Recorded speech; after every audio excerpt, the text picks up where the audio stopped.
إن الحمد لله نحمده ونستعينه ونستغفره ونتوب إليه ونعوذ بالله من شرور أنفسنا ومن سيئات أعمالنا من يهده الله فلا مضل له ومن يضلل فلا هادي له وأشهد أن لا إله إلا الله وحده لا شريك له وأشهد أن محمدًا عبده ورسوله صلى الله عليه وعلى آله وصحبه أجمعين اللهم علمنا ما ينفعنا وانفعنا بما علمتنا وزدنا علما يا رب العالمين وبعد السلام عليكم ورحمة الله وبركاته. Donc le titre de ces conférences Inch'Allah هي مراحل تدوين سنة النبي صلى الله عليه وسلم. Donc nous allons rappeler ici les étapes de la retranscription de la sunna du prophète sallallahu alayhi wa sallam. Et donc ceci, il est important de rappeler ceci, car il y a eu des... Pourquoi ? Parce qu'afin que ça renforce la certitude du croyant dans la sunna du prophète sallallahu alayhi wa sallam, mais aussi afin de dissiper certaines ambiguïtés qui ont été émises autour de la sunna du prophète sallallahu alayhi wa sallam et de sa retranscription. Et donc, en préambule, il est important de rappeler que Allah subhanahu wa ta'ala, il a choisi d'envoyer cette dernière révélation dans les tribus arabes ou chez les Arabes qui n'avaient pas reçu de livre auparavant et qui étaient une communauté où la majorité des gens n'étaient illettrés, c'est-à-dire qu'ils ne lisaient pas et qu'ils n'écrivaient pas. Comme Allah subhanahu wa ta'ala, il dit dans le Coran al-Karim, dans Surat al-Jumu'ah, هو الذي بعث في الأميين رسولا منهم يتلو عليهم آياته ويزكيهم ويعلمهم الكتاب والحكمة وإن كانوا من قبل لفي ضلال مبين. Et donc Allah subhanahu wa ta'ala, il rappelle ici dans Surat al-Jumu'ah le vendredi, dans les sens rapprochés, c'est lui qui a envoyé à des gens sans livre, les Arabes, un messager dès lors qui leur récite ces versets, les purifie et leur enseigne le livre et la sagesse, bien qu'ils étaient auparavant dans un égarement évident. Et l'imam al-Baghawi, rahimallahu ta'ala, il rappelle que ici les Arabes étaient une communauté qui ne lisait pas et qui était illettrée, c'est-à-dire qui ne lisait pas et qui n'écrivait pas. Et lorsqu'il dit que c'était une communauté qui ne lisait pas et qui n'écrivait pas, ça ne veut pas dire que ceci concerne l'ensemble des individualités qui étaient des individualités. Il y avait quand même certaines personnes qui connaissaient l'écriture et la lecture, mais ils étaient très peu. Notamment parmi ceux qui connaissaient cela, il y avait Waraqata ibn Nawfil, le fils de l'oncle de Khadija radiyallahu anha. Et la sagesse pour laquelle Allah subhanahu wa ta'ala a fait que cette communauté fut ainsi, c'est que afin que les gens ne disent pas que le prophète sallallahu alayhi wa sallam ait appris tout ce qu'il nous a informé de leurs livres qu'ils se sont transmis de génération en génération, ou de l'éducation et de l'enseignement qu'il aurait pu recevoir le prophète sallallahu alayhi wa sallam. Et donc ceci est la sagesse pour laquelle Allah subhanahu wa ta'ala a fait qu'il a envoyé le prophète sallallahu alayhi wa sallam dans cette communauté où la majorité des gens n'étaient illettrés et qui n'écrivaient pas et qui ne lisaient pas.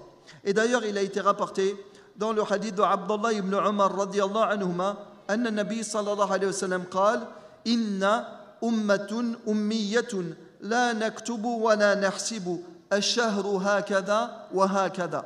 Il a été rapporté dans le hadith de Abdullah ibn Umar que le prophète sallallahu alayhi wa sallam a dit notre communauté est une communauté illettrée.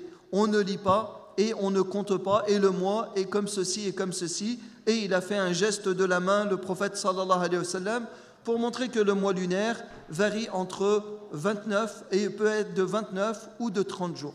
Ensuite, lorsque le prophète sallallahu alayhi wa sallam a reçu la révélation, Allah subhanahu wa ta'ala, dès les premiers versets, a encouragé les musulmans à apprendre l'écriture, à apprendre la lecture. C'est pour ça que le premier verset qui a été descendu sur le prophète sallallahu alayhi wa sallam, alors qu'il se trouvait dans la grotte Hira, hein, Iqra bismi rabbika alladhi khalaq, khalaqa al-insana min alaq. Iqra wa rabbuka al-akram, alladhi allama bil qalam, allama al-insana ma lam ya'lam. Et donc Allah subhanahu wa ta'ala, il dit ici, lis au nom de ton Seigneur qui a créé l'homme d'une adhérence. Lis, ton Seigneur est très noble, lui qui a enseigné par la plume, a enseigné à l'homme ce qu'il ne savait pas. Et donc, dès l'arrivée de l'islam ou l'avènement de l'islam, il y a eu une recrudescence de gens qui commençaient à lire et à écrire. D'ailleurs, le prophète sallallahu alayhi wa sallam, comme c'est rapporté dans le hadith, comme c'est rapporté par Ibn Sa'd dans ses tabaqat, il rapporte que le prophète sallallahu alayhi wa sallam, après la bataille de Badr, ils ont fait des polythéistes de Quraysh, ils les ont fait en prisonniers. Et que le prophète sallallahu alayhi wa sallam, il a donné la libération, ou il a accordé la libération de ces prisonniers à condition que chacun d'eux enseigne l'écriture et la lecture à 10 jeunes parmi les musulmans. Et donc l'islam a encouragé justement à l'écriture et à la lecture. Et donc ceci, c'était en introduction. Ensuite, maintenant, avant de parler des différentes étapes de la retranscription de la sunna du prophète sallallahu alayhi wa sallam, il est important de parler tout d'abord de l'attention que les compagnons du prophète sallallahu alayhi wa sallam ainsi que les successeurs des compagnons du prophète sallallahu alayhi wa sallam et de ceux qui les ont suivis dans cette voie-là, qu'ils avaient pour la sunna du prophète sallallahu alayhi wa sallam et la précaution qu'ils prenaient dans le recueil de la sunna ou des traditions prophétiques. Donc parmi les choses, déjà on va parler en 2 étapes. Déjà, on va se contenter juste de la période des compagnons et ensuite de la période des successeurs des compagnons du prophète sallallahu alayhi wa sallam. L'intention on va montrer l'attention qu'ils avaient pour la sunna du prophète sallallahu alayhi wa sallam et les précautions et les dispositions qu'ils ont prises pour notamment conserver cette sunna du prophète sallallahu alayhi wa sallam et la retranscrire. Tout d'abord, en ce qui concerne de la période des compagnons du prophète sallallahu alayhi wa sallam. Cette période, on peut la diviser en 2 catégories. La période du temps du vivant du prophète sallallahu alayhi wa sallam et ensuite la période après la mort du prophète sallallahu alayhi wa sallam. En ce qui concerne durant la vie du prophète sallallahu alayhi wa sallam, les compagnons du prophète sallallahu alayhi wa sallam, ils mémorisaient les paroles et les actes du prophète sallallahu alayhi wa sallam, ils les mémorisaient par cœur. D'ailleurs, il a été rapporté selon Abu Muhammad Al-Hassan ibn Ali ibn Abi Talib radiyallahu anhu, il disait Hafidtu min Rasulillahi sallallahu alayhi wa sallam da' ma yaribuk ila ma la yaribuk. Rawa l'imam Tirmidhi wa Nasa'i. Il a été rapporté par Abu Muhammad Al-Hassan ibn Ali ibn Abi Talib, Sibti Rasulillah, le petit-fils du prophète sallallahu alayhi wa sallam, qui a dit j'ai mémorisé du prophète sallallahu alayhi wa sallam, laisse ce qu'il y a un doute pour ce qu'il n'y a aucun doute. Rapporté par l'imam Tirmidhi ou l'imam Abu Daoud, et il a été jugé bon par l'imam Tirmidhi rahimallahu ta'ala. Et donc ça c'est un exemple parmi des dizaines et des dizaines d'exemples. Il nous dit j'ai mémorisé du prophète sallallahu alayhi wa sallam. Et donc il mémorisait la sunna du prophète sallallahu alayhi wa sallam.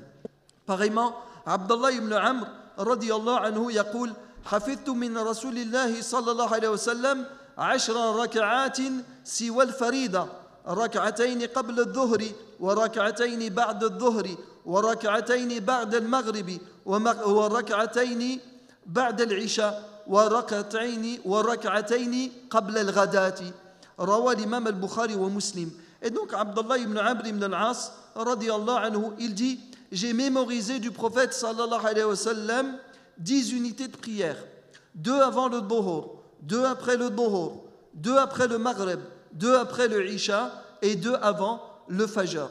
Et rapporté par l'imam al-Bukhari rahimallahu ta'ala. Et donc on voit que les compagnons du prophète sallallahu alayhi wa sallam, ils mémorisaient la sunna du prophète sallallahu alayhi wa sallam, que ce soit les paroles du prophète sallallahu alayhi wa sallam ou que ce soit les actes du prophète sallallahu alayhi wa sallam. Et ici je citais 2 exemples, mais en réalité, il y a beaucoup d'exemples et on se contente des 2 exemples pour ne pas faire trop long, Inch'Allah. Ensuite, parmi les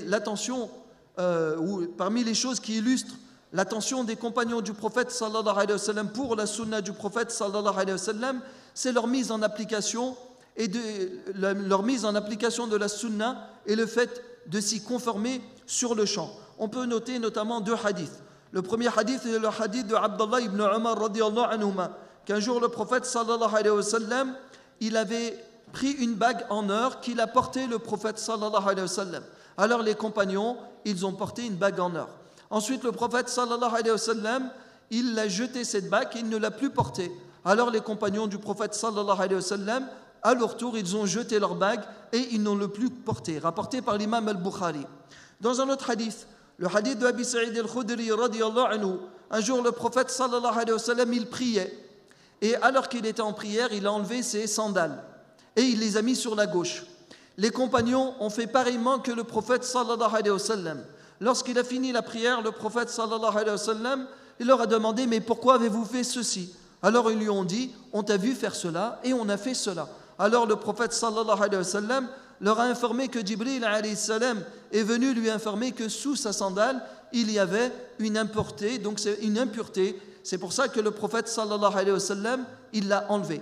Et donc tu constates que les compagnons du prophète sallallahu alayhi wa sallam, ils se conformaient à la sunna du prophète sallallahu alayhi wa sallam. Et ils s'empressaient de la mettre en application, même sans savoir pourquoi le prophète sallallahu alayhi wa sallam, il faisait cela et il ne posait pas de questions. Et ceci montre l'attention qu'avaient les compagnons du prophète sallallahu alayhi wa sallam pour la sunna du prophète sallallahu alayhi wa sallam. Parmi les choses qui montrent l'attention des compagnons du prophète sallallahu alayhi wa sallam pour sa sunna, c'est qu'ils se suppliaient dans les assises du prophète sallallahu alayhi wa sallam. C'est-à-dire que s'il ne pouvait pas assister à une assise, il demandait à celui qui était présent d'y assister afin de l'informer de ce qu'avait dit le prophète sallallahu alayhi wa sallam. Et notamment, comme ça a été rapporté par l'imam al-Bukhari, que Omar ibn al-Khattab radiyallahu anhu, il avait un voisin parmi les Médinois. Et il s'était mis d'accord que lorsqu'il ne pouvait pas aller aux assises, que lui il y allait, il l'informait. Et que Omar radiyallahu anhu, il faisait pareillement. Parmi les choses aussi qui montrent l'attention qu'avaient les compagnons du prophète sallallahu alayhi wa sallam pour sa sunna, c'est que dès qu'ils avaient un souci ou une question, ils allaient questionner le prophète sallallahu alayhi wa sallam qui leur informait de la sunna, même si toutefois ils devaient entreprendre un voyage pour cela. Et parmi les récits qu'on peut rappeler sur cela, c'est ce qu'a rapporté l'imam al-Bukhari rahimallahu ta'ala, selon Uqba ibn al-Harith, qu'un jour il s'était marié avec une femme, ou qu'un jour une femme est venue, le hadith de Uqba ibn al-Harith, qu'un jour une femme est venue le voir et elle lui a dit « Je t'ai allaité toi ainsi que ton épouse ». Alors qu'est-ce qu'il a fait? Il est parti voir le prophète sallallahu alayhi wa sallam directement. Alors qu'il était à Mecca, il a fait le voyage jusqu'à Médine. Et alors qu'il était à la Mecque, il a fait directement sur le champ le voyage à Médine. Et il était voir le prophète sallallahu alayhi wa sallam et il lui a dit « Ya Rasulallah, que dire d'une femme qui dit qu'elle m'a allaité ainsi que la femme que j'ai épousée alors que je ne savais pas ?» Alors le prophète sallallahu alayhi wa sallam a dit « Que faire alors qu'elle dit ceci ?» Et donc pour montrer qu'on se base sur son témoignage. Si elle témoigne de cela, on doit se fier à son témoignage, rapporté par l'imam al-Bukhari.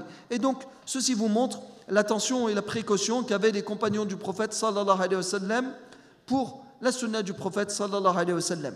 Aussi, ils n'hésitaient pas à envoyer leurs femmes ou de questionner les épouses du prophète sallallahu alayhi wa sallam pour connaître la sunna du prophète sallallahu alayhi wa sallam. De plus, ils ont écrit et ils ont inscrit certaines narrations du prophète sallallahu alayhi wa sallam. C'est pour ça qu'il a été rapporté que Abu Hurayra radiyallahu anhu, il disait « Il n'y a pas de compagnon plus connaisseur que moi du hadith du prophète sallallahu alayhi wa sallam, sauf Abdullah ibn Amr, car lui il écrivait et moi j'écrivais pas. » Aussi il a été rapporté par Abdullah ibn Amr radiyallahu anhu qu'il a dit كنت أكتب كل شيء أسمعه من رسول الله صلى الله عليه وسلم أريد حفظه فنهتني قريش فقالت قريش كيف تكتب عنه وهو يقول في الغضب والرضا فذكرت ذلك للنبي صلى الله عليه وسلم فقال له النبي صلى الله عليه وسلم والذي أكتب والذي نفسي بيده ما خرج منه إلا حق رواه l'imam Abu Daoud ou l'imam Ahmed. Et donc selon Abdullah ibn Amr, il écrivait tout ce qu'il entendait du prophète sallallahu alayhi wa sallam parmi les choses qu'il voulait mémoriser. Et un jour Quraysh lui a interdit de faire cela. Et lui a dit, comment tu écris tout ce que tu entends du prophète sallallahu alayhi wa sallam, alors que le prophète sallallahu alayhi wa sallam, il parle dans des moments de colère et dans des moments, on va dire, de satisfaction. Alors, ceci l'a perturbé. Il est allé voir le prophète sallallahu alayhi wa sallam, il lui a raconté ce que Quraysh lui a dit. Et le prophète sallallahu alayhi wa sallam, il lui a dit, écris, par celui dont mon âme est entre ses mains, il ne sort de lui ou il ne sort de moi que la vérité. Et donc pour montrer que les compagnons du prophète sallallahu alayhi wa sallam, ils avaient en partie fait des annotations sur la sunna du prophète sallallahu alayhi wa sallam et écrit en partie la sunna du prophète sallallahu alayhi wa sallam du vivant du prophète, comme on le va voir inch'Allah. Et donc ceci est l'attention qu'avaient les compagnons du prophète sallallahu alayhi wa sallam déjà du temps du prophète sallallahu alayhi wa sallam. Et donc on a cité plusieurs choses. La première, c'est qu'ils mémorisaient les hadiths du prophète sallallahu alayhi wa sallam. Deuxième chose, ils se conformaient à la sunna du prophète sallallahu alayhi wa sallam. Et troisièmement, nous avons dit qu'ils se suppliaient dans les assises du prophète sallallahu alayhi wa sallam. Ils questionnaient le prophète sallallahu alayhi wa sallam ainsi que les épouses du prophète sallallahu alayhi wa sallam, et ils avaient retranscrit certaines sunnas et traditions du prophète sallallahu alayhi wa sallam. Et donc pareillement, après la mort du prophète sallallahu alayhi wa sallam, ils ont continué à faire les mêmes choses. Mais en plus, ils prenaient des précautions dans la collecte des hadiths du prophète sallallahu alayhi wa sallam. Et on peut illustrer cela avec deux narrations ou deux récits. Le premier, celui de Abu Bakr radiyallahu anhu, et le deuxième, celui de Omar ibn al-Khattab radiyallahu anhu, mais on aurait pu aussi citer celui de Ali ibn Abi Talib radiyallahu anhu et d'autres encore. Et donc, en ce qui concerne le récit de Abu Bakr radiyallahu anhu, il est rapporté par l'imam Abu Daoud et Tirmidhi, qu'un jour, dans le hadith de Qabisa ibn Dhuhayb, il a dit un jour, une grand-mère est venue vers Abu Bakr radiyallahu anhu et elle réclamait son héritage. Alors Abu Bakr radiyallahu anhu, il lui a répondu, je ne trouve rien en ce qui concerne dans le livre d'Allah subhanahu wa ta'ala et je connais rien de cela dans la tradition du prophète sallallahu alayhi wa sallam. Et ensuite il lui a demandé de revenir afin qu'il questionne les gens. Et alors à ce moment-là, il est parti questionner et il y a Al-Mughira ibn Shu'ba qui était présent avec le prophète sallallahu alayhi wa sallam lorsqu'il a entendu le prophète sallallahu alayhi wa sallam donner à la grand-mère, lorsqu'il y a un décès, le 6e. Alors Abu Bakr radiyallahu anhu, il lui a dit, est-ce que quelqu'un témoigne avec toi? Alors il y a Muhammad ibn Maslama qui était présent, qui s'est levé, il lui a dit, moi je témoigne avec lui. Et donc on voit que les compagnons du prophète sallallahu alayhi wa sallam, lorsqu'on leur informait des hadiths du prophète sallallahu alayhi wa sallam, ils prenaient leurs précautions. Et donc ils voulaient s'assurer vraiment que cette sunna, elle remontait bien, ou cette tradition, elle revenait bien au prophète sallallahu alayhi wa sallam. Pareillement, Omar ibn al-Khattab radiyallahu anhu, comme c'est rapporté dans le Bukhari ou Muslim, dans cette histoire rapportée par Abu Musa al-Ash'ari, lorsqu'il est parti un jour voir chez Omar ibn al-Khattab radiyallahu anhu, il a frappé à la porte 3 fois, personne n'est sorti, ensuite il s'en est retourné. Et ensuite, Omar ibn al-Khattab radiyallahu anhu lui avait questionné sur cela, et Abu Musa al-Ash'ari lui a dit, j'ai vu que personne ne m'a répondu, donc je m'en suis retourné comme nous a indiqué le prophète sallallahu alayhi wa sallam. Alors Omar radiyallahu anhu, il lui a dit, tu vas m'apporter une preuve de ce que tu m'as dit. Et sinon, ou gare à toi. Alors il s'est levé Abu Musa ou Abu Sa'id al-Khudri radiyallahu anhu, et il a informé Omar ibn al-Khattab radiyallahu anhu de l'authenticité de ce qu'a déclaré Abu Musa al-Ash'ari. Et donc on voit que les compagnons du prophète sallallahu alayhi wa sallam, après la mort du prophète sallallahu alayhi wa sallam, ils prenaient beaucoup de précautions dans la collecte des hadiths du prophète sallallahu alayhi wa sallam. De plus, ils entreprenaient des voyages. Ils entreprenaient des voyages pour aller récolter des hadiths du prophète sallallahu alayhi wa sallam, soit pour l'entendre directement du compagnon qu'il a entendu du prophète sallallahu alayhi wa sallam, soit pour confirmer cette sunna. Et donc parmi les exemples qu'on peut citer, il y a l'exemple de Jabir ibn Abdullah radiyallahu anhu, qui a entrepris un voyage d'1 mois jusqu'au Shem pour entendre un seul hadith de Abdullah ibn Unais, comme c'est rapporté dans le livre de Bukhari, Al-Adab al-Mufrad. Et donc il a fait 1 mois de voyage, pourquoi ? Pour entendre un hadith du prophète sallallahu alayhi wa sallam. Pareillement, Abu Ayyub al-Ansari radiyallahu anhu, il a fait un voyage auprès de Uqba ibn Amir, qui était en Égypte. Donc Abu Ayyub al-Ansari, il était à Médine. Il a entrepris un voyage à peu près d'1 mois pour aller en Égypte pour rencontrer Uqbatu ibn Amir, car il connaissait un hadith que lui-même connaissait, mais afin de s'assurer de ce hadith. Et donc il dit Hadithni ma sami'tahu min Rasulillahi sallallahu alayhi wa sallam fi sitrin muslim lam yabqa ahadun sami'ahu ghayri wa ghayraka.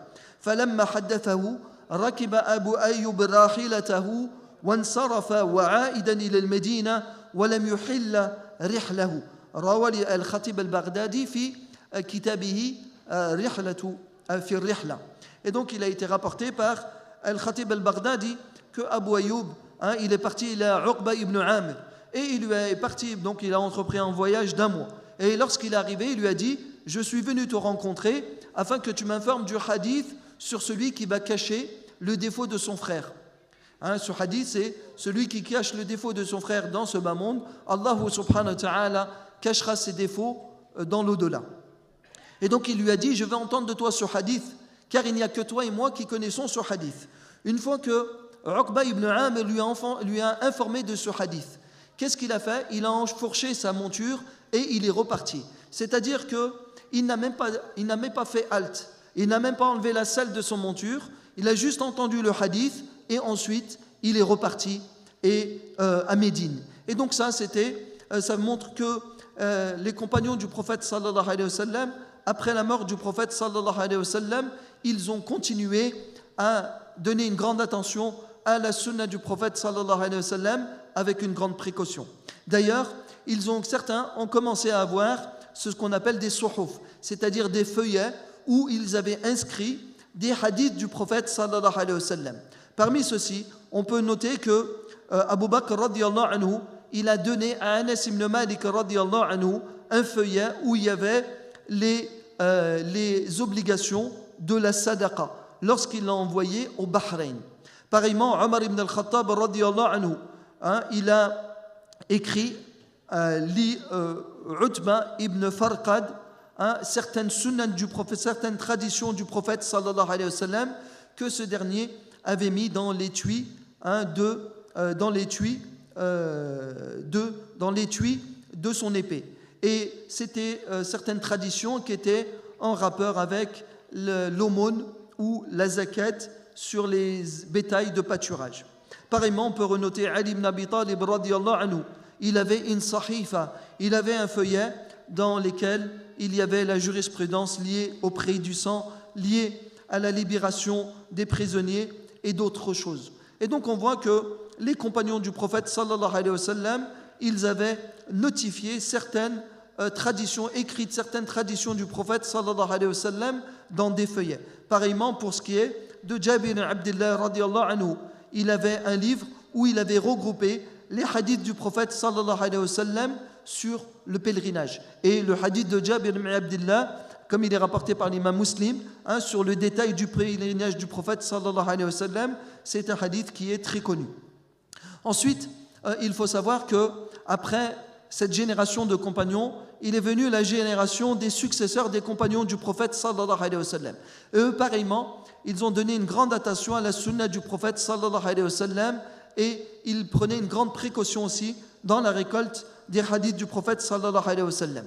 Et donc, ils ont notamment, ils continuaient la mémorisation de la sunna du prophète sallallahu alayhi wa sallam, mais ici, avec une chose appelée en plus, c'est avec la mémorisation des chaînes de transmission.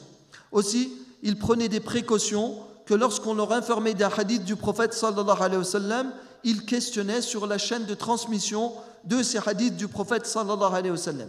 D'autant plus qu'ils avaient conscience à l'esprit que le prophète sallallahu alayhi wa sallam, dans un hadith, il a informé que va venir des gens qu'ils vont mentir sur le prophète sallallahu alayhi wa sallam.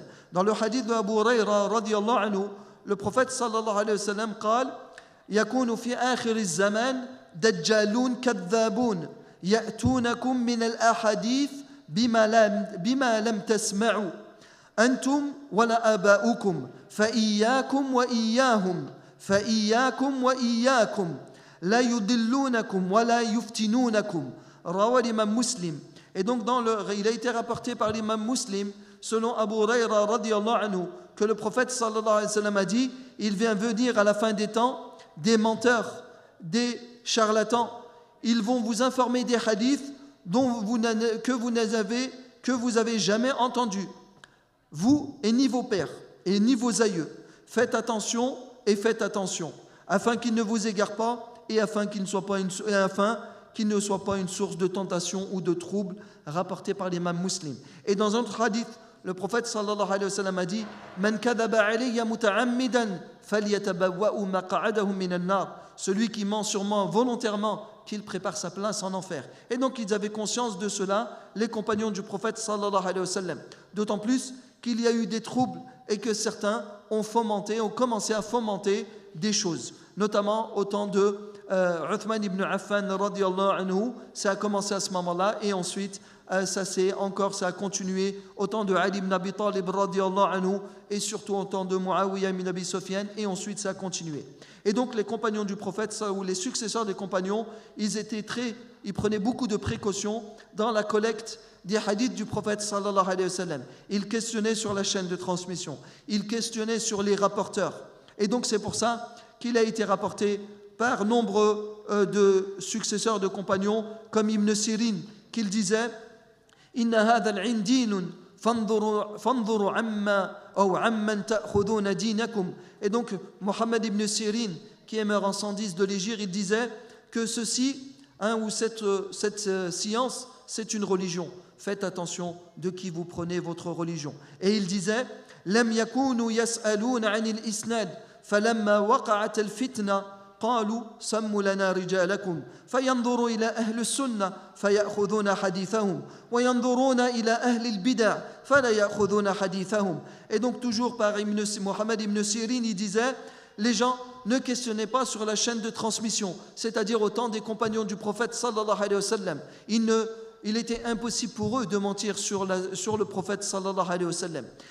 Et lorsqu'est survenu les troubles, notamment au temps de Uthman ibn Affan, alors les gens ont dit citez-nous ou nommez-nous vos hommes ou vos transmetteurs. Et ils regardaient, si c'était des gens de la sunna, ils prenaient leur tradition qu'ils ont rapportée. Et si c'était des gens de l'innovation, ils ne prenaient pas leur tradition. Et donc Abdullah ibn Mubarak, il disait, qui est mort en 180 de l'Hégire, il disait Al-isnadu min ad-din, walawla al-isnad laqala man sha ma sha. Et donc Abdullah ibn Mubarak, il rappelait ici que la chaîne de transmission, elle fait partie de leur religion. Et si ce n'était cette dernière, les gens auraient dit ce qui aurait voulu, ou qui aurait voulu aurait dit, ou quiconque aurait dit ce qu'il aurait voulu. Et donc c'est pour ça qu'ils étaient très soucieux et ils avaient beaucoup de précautions dans la récolte des hadiths du prophète sallallahu alayhi wa sallam.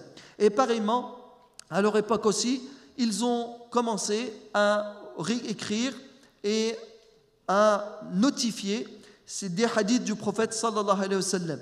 Et donc certains, ils étaient connus pour avoir des notifications de la tradition du prophète sallallahu alayhi wa sallam. On peut noter notamment Amir ibn Sharahbil al-Sha'bi, ou Amir ibn Sharahil al-Sha'bi al-Hamdani, qui est mort en 103 de l'Hégire. Et donc, lui, il avait rencontré plus de 500 compagnons du prophète sallallahu alayhi wa sallam, et il avait retranscrit des hadiths, notamment sur l'aumône, notamment sur le divorce et autres. On peut noter aussi, et donc il y en avait encore beaucoup parmi eux. Jusqu'à ce que, et donc ça c'était la période des compagnons et la période des successeurs des compagnons. Et à la période des successeurs des compagnons, il y a eu un événement très important qui a été un tournant dans la retranscription de la sunna du prophète sallallahu alayhi wa sallam. Ceci s'est opéré ou ceci s'est déroulé durant le califat de Omar ibn Abdel Aziz, qui a pris le califat en l'an 99 de l'Hégire. À ce moment-là, Omar ibn Abdel Aziz, il a constaté qu'il était très important de regrouper la sunna du prophète sallallahu alayhi wa sallam et de la retranscrire. Et donc, Omar ibn al-Khattab, il avait songé à faire cela, mais après il a délaissé cette idée. Et cette idée, elle a été reprise par son petit-fils, qui est Omar ibn Abdel Aziz. Et Omar ibn Abdel Aziz, donc, qui était versé dans la science, il a jugé bon, et il a vu qu'il y avait un grand intérêt de regrouper la sunna du prophète sallallahu alayhi wa sallam. Pourquoi ? Pour plusieurs raisons.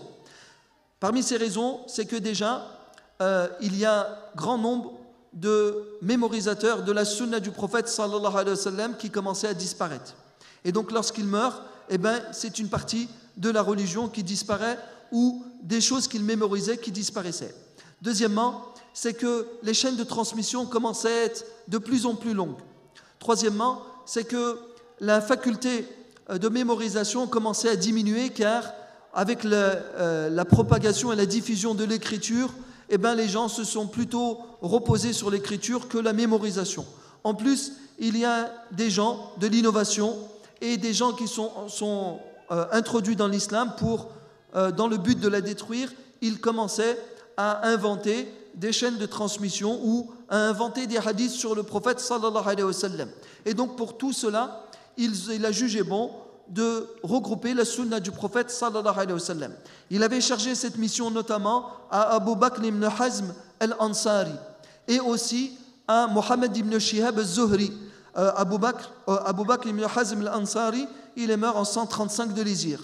Et Mohammed ibn Shihab al-Zuhri, il est mort en 124 de l'Hégire. Mais aussi l'imam ou le khalifa Omar ibn Abdel Aziz radiyallahu anhu, rahimallahu ta'ala, il avait aussi envoyé aux différents préfets de différentes régions du monde musulman de demander aux savants de ces régions, de ceux qui connaissaient des traditions du prophète sallallahu alayhi wa sallam, de les regrouper. Et donc, dès la fin de la période des successeurs des compagnons et la période aussi des successeurs des compagnons, on a commencé à voir, ou il a commencé à apparaître des recueils, des compilations de traditions du prophète sallallahu alayhi wa sallam. On va en citer un certain nombre, on ne va pas tous les citer, mais on peut citer par exemple ce qu'a fait Al-Hassan ibn Yasar al-Basri. Al-Hassan al-Basri, qui était de Al-Basra en Irak, qui est mort en 110 de l'Hégire. Et donc, lui, il incitait les gens à écrire. Et il a écrit des hadiths. Notamment, il disait Qayyidul ilm bimithl al-kitab innama naktubuhu linata'ahadahu. Et donc, il disait retranscrivez la science avec l'écriture. Nous faisons ceci afin que nous nous rappelons de ces hadiths. Aussi, on peut noter que Makhul al-Shami, qui était au Sham à Dimashq, qui est mort en 112 de l'Hégire, lui, il avait écrit un kitab où il avait regroupé des hadiths du prophète sallallahu alayhi wa sallam sur le Hajj. Pareillement, Muawiyah ibn Qurra al-Muzani, qui était de Basra, qui est mort en 113 de l'Hégire. Il disait Kunna la na'uddu ilm man lam yaktub ilmahu. Et donc il disait on ne considérait pas de la science celui qui n'écrivait pas la science. Aussi, on peut rappeler aussi que l'imam Ibn Shihab, ça on a rappelé aussi son rôle important dans cela. Et donc parmi aussi après les successeurs des compagnons, il y a Abdelaziz ibn Jurayj. Abdelaziz ibn Jurayj al-Makki, qui lui, il avait regroupé un recueil dans la sunna du prophète sallallahu alayhi wa sallam, et lui, il était à la Mecque, il est né mort en 150 de l'Hégire.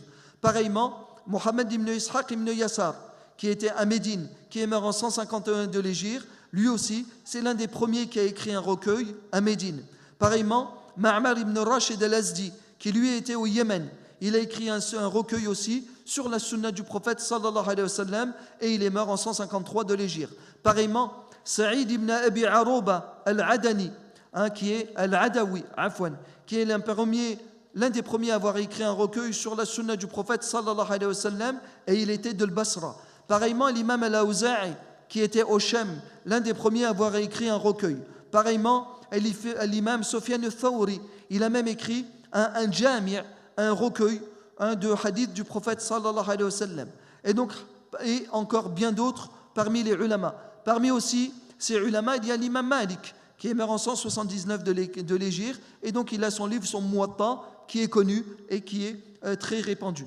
Et on en a d'autres encore qui ont écrit des recueils sur les hadiths du prophète sallallahu alayhi wa sallam. Ensuite, donc on a rappelé pourquoi c'était important de faire tous ces recueils et on a expliqué les besoins qu'il y avait. Maintenant, il est important, on va passer à la deuxième phase ou à la deuxième partie de notre sujet, c'est les étapes de la retranscription de la sunna du prophète sallallahu alayhi wa sallam. On peut diviser ces étapes en 4 étapes. La première, c'est l'étape de hifdh sunna, c'est l'étape de la mémorisation de la sunna par cœur, ainsi que son écriture et sa consignation et sa notation de façon partielle.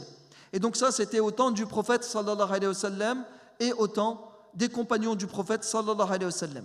La deuxième étape, c'est l'étape de la compilation et de la notation de la sunna du prophète sallallahu alayhi wa sallam, et ça, c'était au temps des tabi'in. Ensuite, on a une étape de classification de la sunna du prophète sallallahu alayhi wa sallam. Ça, c'est à la fin des temps des tabi'in et à la période des successeurs des tabi'in. Et ensuite, on a l'étape de la rédaction et de la sunna du prophète sallallahu alayhi wa sallam. Et donc, c'est depuis la période des successeurs des compagnons jusqu'à nos jours. Et donc ça, c'est toujours en vigueur.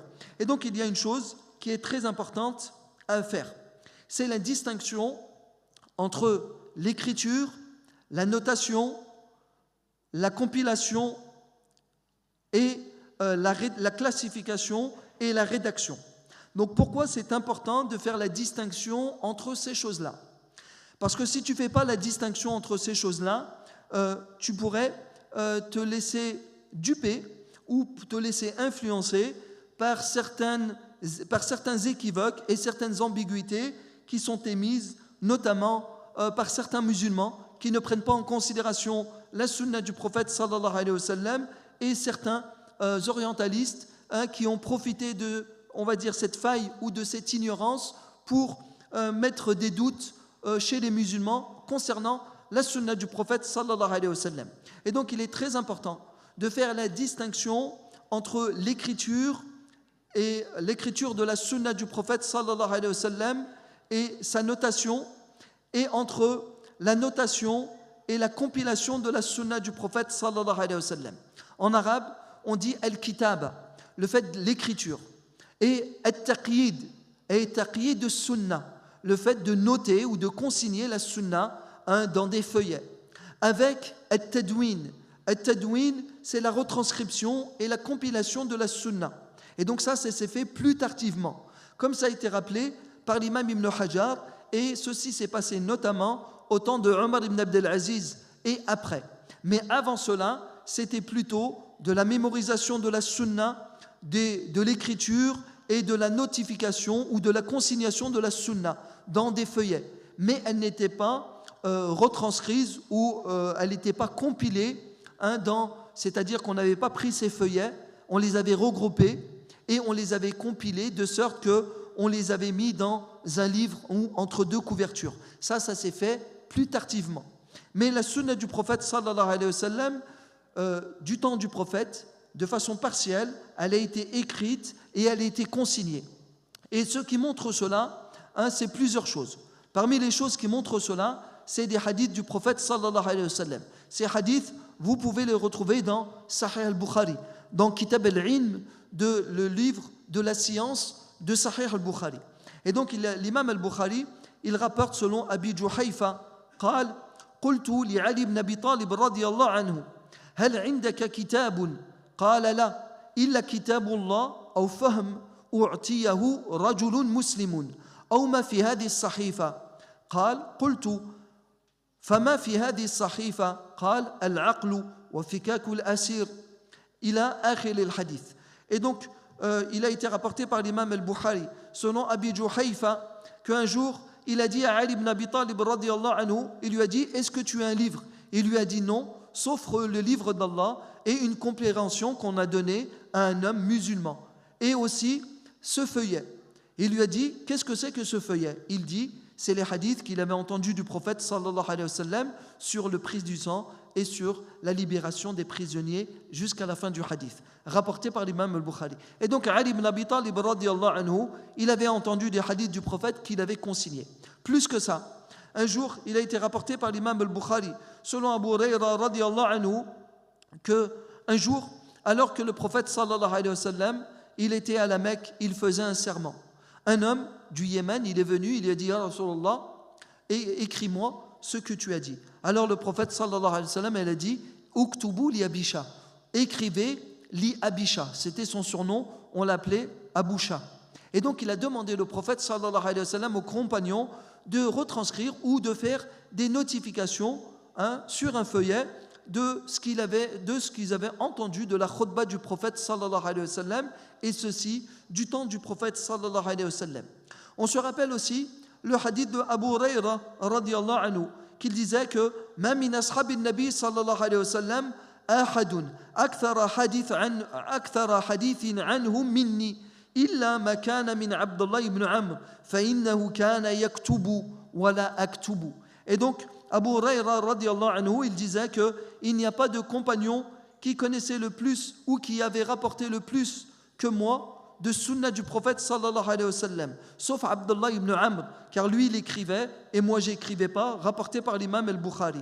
Et aussi il a été rapporté que Abdullah ibn Amr, il disait qu'il écrivait tout ce qu'il entendait du prophète sallallahu alayhi wa sallam. Parmi les choses qu'il voulait mémoriser du prophète sallallahu alayhi wa sallam, jusqu'à ce que Quraysh lui interdise cela. Ensuite, il est allé voir le prophète sallallahu alayhi wa sallam, il lui a dit « Écris, car il ne sort de moi que la vérité ». Et donc tous ces hadiths, et il y en a d'autres encore, ils montrent que la sunna du prophète sallallahu alayhi wa sallam, elle a été consignée et notifiée durant la vie du prophète sallallahu alayhi wa sallam. Certes, non pas de façon complète, mais au moins de façon partielle, comme c'est rapporté dans ces hadiths. Et aussi, on se rappelle ce qu'on avait dit précédemment, que certains compagnons du prophète sallallahu alayhi wa sallam, ils avaient des feuillets dans lesquels ils avaient notifié des hadiths du prophète sallallahu alayhi wa sallam. Et donc ça, c'était du temps du prophète sallallahu alayhi wa sallam et après la mort du prophète sallallahu alayhi wa sallam. Et donc, ceci montre que la sunna du prophète sallallahu alayhi wa sallam, elle a été écrite et notifiée et consignée du temps du prophète sallallahu alayhi wa sallam. Et regardez, on dit qu'elle a été notée et consignée. On ne dit pas qu'elle a été compilée. Parce que cette compilation, elle a commencé quand? À partir du califat de Omar ibn Abdelaziz, en lançant à peu près de l'Égypte. Lorsqu'il a confié cette tâche-là à des ulama de chaque contrée, de compiler et de rapporter, de regrouper les hadiths qu'ils connaissaient dans leur région sur la sunna du prophète sallallahu alayhi wa sallam et de les compiler, c'est-à-dire de les compiler, de ramener tous ces feuillets, de les mettre dans une sorte de livre entre deux couvertures, et donc ils font la compilation de ces hadiths. Et donc ça s'est fait plus tard. Mais certains ils ont renié le fait que la sunna soit écrite du temps du prophète sallallahu alayhi wa sallam, du fait qu'ils n'ont pas compris la distinction entre la notification et la consignation de ces hadiths et avec la compilation. Et donc ils ont fait soit un amalgame, soit par en connaissance de cause, ou soit par un manque de distinction entre les différentes expressions. Ensuite, je vous ai parlé du hadith de Abu Hurayra et de Abdullah ibn Amr. Juste, c'est une petite faïda, Inch'Allah. C'est une petite, on va dire, faïda. C'est que certains peuvent me dire, mais comment ça se fait que Abdullah ibn Amr, il connaissait plus de hadiths de Abu Hurayra, alors que Abu Huraira, c'est lui qui a rapporté le plus de hadiths. Il y a les ulama, des spécialistes du hadith, nous disent que parmi les 7 qui ont plus rapporté de hadiths, il y a Abu Huraira, c'est le premier, mais il n'y a pas Abdullah ibn Amr. Comment ça se fait alors qu'il consignait la sunna du prophète sallallahu alayhi wa sallam? Et l'imam Ibn Hajar, rahimallahu ta'ala, dans Fath al-Bari, il a rappelé cela dans Kitab al-Ilm.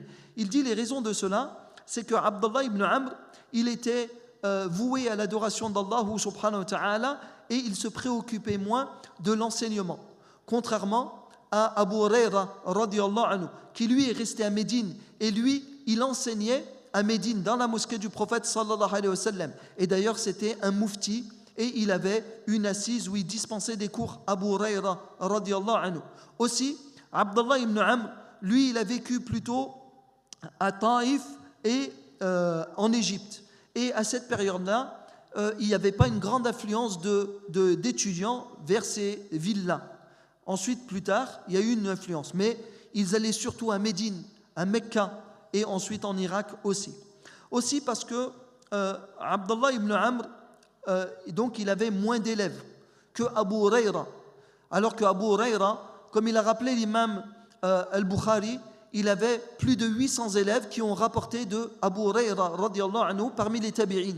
Alors que Abdullah ibn Amr, il y avait bien moins, du fait qu'il n'avait pas d'assises où il dispensait des ilms et il était dans une ville, il y avait moins d'influence d'étudiants.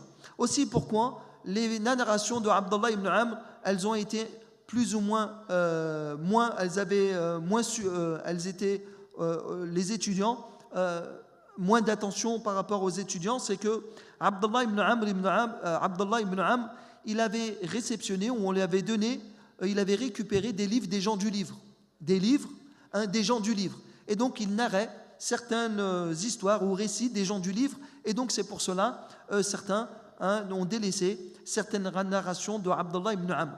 Mais de toute façon, ces hadiths, ils ont été partiellement notifiés au temps du prophète sallallahu alayhi wa sallam et consignés au temps du prophète sallallahu alayhi wa sallam. Ensuite, au temps au temps des tabi'in, il y a eu la compilation des hadiths comme on a rappelé, Inch'Allah. Après, ils viennent rappeler ici, ceux qui veulent mettre en doute la sunna, l'authenticité de la sunna du prophète sallallahu alayhi wa sallam, ils ont trouvé un hadith ou d'autres hadiths, notamment le hadith de Abu Sa'id al-Khudri radiyallahu anhu, rapporté par l'imam Muslim. قال النبي صلى الله عليه وسلم لا تكتبوا عني شيئا إلا القرآن فمن كتب عني غير القرآن فليمحو وحدثوا عني ولا حرج ومن كذب علي متعمدا فليتبوه مقعده من النار.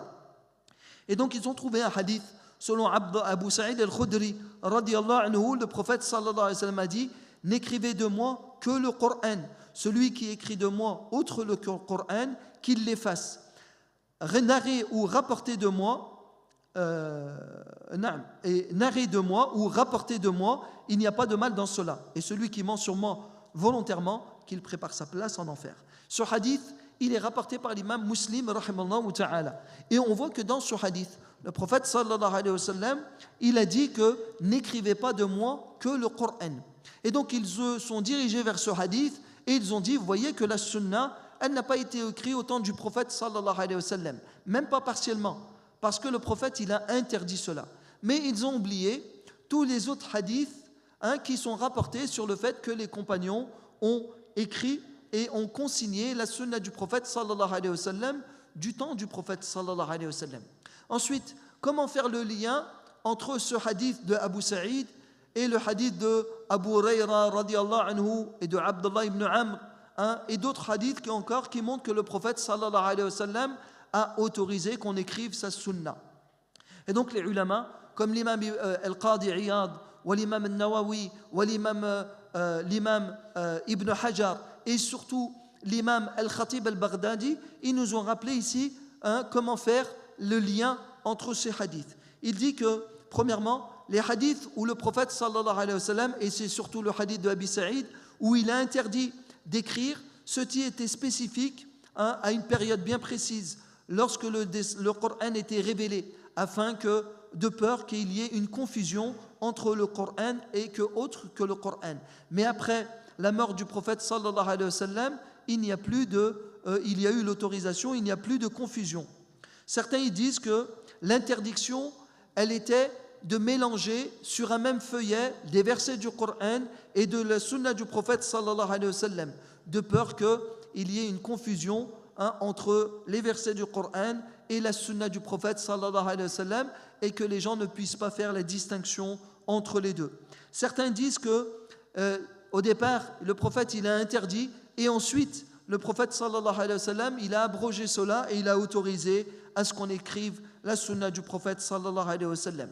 Certains disent que l'interdiction c'est pour ceux qui ont la capacité de mémoriser afin qu'ils ne se reposent pas sur l'écriture, mais que celui qui n'a pas la capacité de mémoriser, que pour lui c'est autorisé d'écrire la sunna du prophète sallallahu alayhi wa sallam. Et d'autres ont dit que le hadith de Abi Saïd, il n'est pas authentique, il n'est pas élevé jusqu'au prophète sallallahu alayhi wa sallam, mais c'est une parole de Abu Saïd. Mais en réalité ce hadith, il est rapporté par l'imam Muslim, c'est un hadith authentique, et il y a une possibilité de faire le lien entre les hadiths qui montrent que le prophète sallallahu alayhi wa sallam a autorisé de retranscrire sa sunna et ce hadith où le prophète sallallahu alayhi wa sallam a interdit d'écrire autre que le Coran. Tout ça afin de préserver le Coran et de ne pas faire d'amalgame entre le Coran et le Karim et la sunna du prophète sallallahu alayhi wa sallam. Et donc, pour résumer, c'est que la sunna du prophète sallallahu alayhi wa sallam, elle a été retranscrite, ou elle a été écrite et elle a été consignée et notifiée au temps du prophète sallallahu alayhi wa sallam, comme ceci a été indiqué. Ensuite, ça c'est la première étape. Et notamment, il y avait les feuillets que différents compagnons possédaient, qu'il avait entendu directement du prophète sallallahu alayhi wa sallam. Ensuite, la deuxième étape, ça s'est fait au temps de Tabi'in, notamment sous le califat de Omar ibn Abdel Aziz. Et là, à ce moment-là, il y a eu une demande de sa part de compiler les hadiths du prophète sallallahu alayhi wa sallam qui avaient été entendus par différents ulama dans différentes régions. Pourquoi ? Parce que les compagnons du prophète sallallahu alayhi wa sallam, du fait des conquêtes, ils se sont dispersés dans le monde musulman, que ce soit à Bassora, à Wasit et au Yémen, ainsi qu'au Shem, ainsi qu'en Égypte. Et donc, c'était une source, c'était des sources qui nous révélaient des narrations du prophète sallallahu alayhi wa sallam et qu'il propageait autour d'eux. Et donc il a demandé à ces ulama de différentes régions, parmi les tabi'in, de récolter les hadiths qui étaient présents et qui étaient répandus et diffusés dans ces régions. Et donc elles ont été compilées au temps des tabi'in. Et ensuite ça a évolué vers ce qu'on appelle l'étape de la classification. Et donc ils ont commencé à classer ces hadiths, soit en sujet de jurisprudence, ou soit en fonction des narrateurs. Et ensuite, après, il y a eu la rédaction, notamment avec Sahih al-Bukhari, Sahih Muslim, Sahih Sunan ibn Majah, ou Abu Daoud, ou Tirmidhi, et il y a eu al-Musannafat, Musannaf Abd al-Razzaq al-San'ani, Musannaf ibn Abi Shayba, al-Muwattat, Muwatta l'imam Malik et d'autres ouvrages encore. Et après, ça n'a cessé, où la rédaction sur la sunna du prophète sallallahu alayhi wa sallam n'a cessé d'évoluer et de se propager jusqu'à nos jours. Il y a des écrits autour de la sunna du prophète sallallahu alayhi wa sallam. Et donc pour finir, que cette sunna, Allah subhanahu wa ta'ala, il l'a préservée en envoyant des hommes qui ont préservé la sunna du prophète sallallahu alayhi wa sallam. Donc cette préservation de la sunna du prophète, il l'a confiée aux hommes. Et donc il a envoyé des hommes qui se sont attelés, qui ont donné toute leur vie pour conserver la sunna du prophète sallallahu alayhi wa sallam et l'épurer de tout ce qui ne fait pas partie de la sunna du prophète sallallahu alayhi wa sallam. Et on peut noter à titre d'exemple, et ça c'est qu'un exemple, c'est que l'imam al-Bukhari, rahimallahu ta'ala, comme c'est rapporté dans sa biographie, qui connaissait plus de 200 000 hadiths authentiques, et il connaissait des hadiths non authentiques aussi, du même nombre ou voire plus. Et que l'imam al-Bukhari, rahimallahu ta'ala, certains de ses compagnons qui l'ont accompagné en voyage ou dans son lieu de résidence, qui ont dormi avec lui, il rapportait que l'imam al-Bukhari, rahimallahu ta'ala, il se levait entre 15 et 20 fois dans la nuit pour faire justement des annotations et des rédactions de hadith du prophète sallallahu alayhi wa sallam. Et donc ça, c'est un exemple parmi beaucoup d'exemples. Il y a des grands ulama qui ont donné plus de 20 ans de leur vie. Certains, ils sont partis, leurs enfants, ils étaient bébés. Ils sont revenus, leurs enfants, ils avaient une barbe ou la barbe blanche lorsqu'ils sont revenus. Ils ont donné la vie.